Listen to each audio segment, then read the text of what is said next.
very precious. He said, this belonged to the 13th. And he put it in my hand, and he pushed it into my hand, and he closed my hand around the coin. And next thing I know, I was out, back.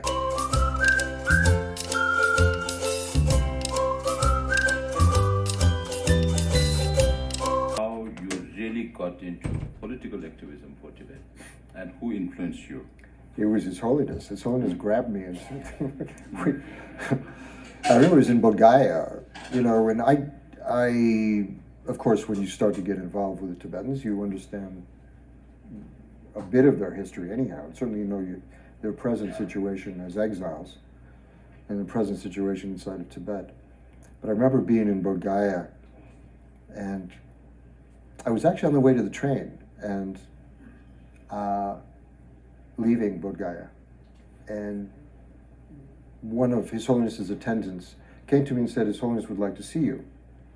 And I had met him briefly 2 times before that. The one time in Dharamsala, another time in Rikon, Switzerland, at the Kala Chakra there. In, when was that, 84, 85, 6, 86, I think it was. Yeah. And then, so anyhow, I was delighted and quite nervous, as we all are when we're going to see His Holiness.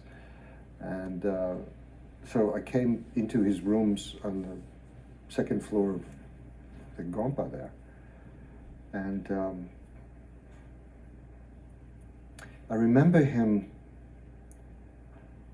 moving through the room. I was brought into the room, I was told to sit down, and he came from the back room. And I don't know why I thought this, but he wasn't dressed like the Dalai Lama anymore. He felt like a young prince, as one would almost imagine the young Shakyamuni. He was a young prince moving through the space. And I remember the sun was coming through the windows in my eyes, and he went to the blinds and adjusted the blinds so it wasn't in my eyes.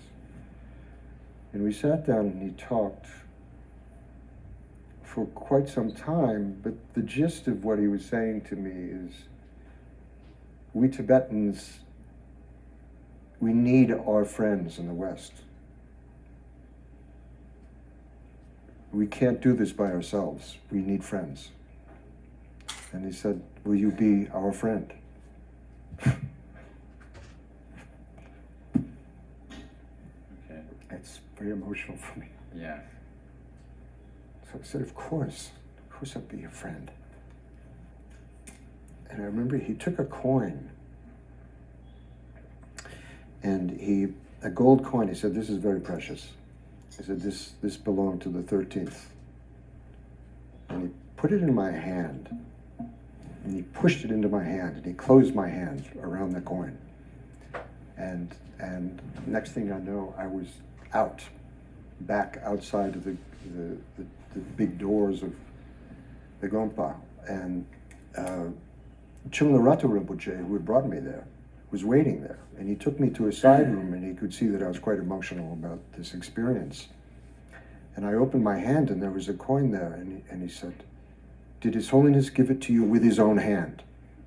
And I said, yes, no. Did he give it to you with his own hand into yours?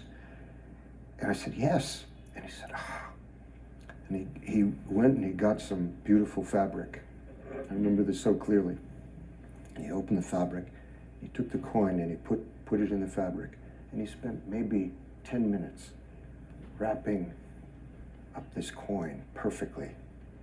Mm-hmm. Perfect and beautiful. And then he gave it to me and said, this is precious, you be careful with this.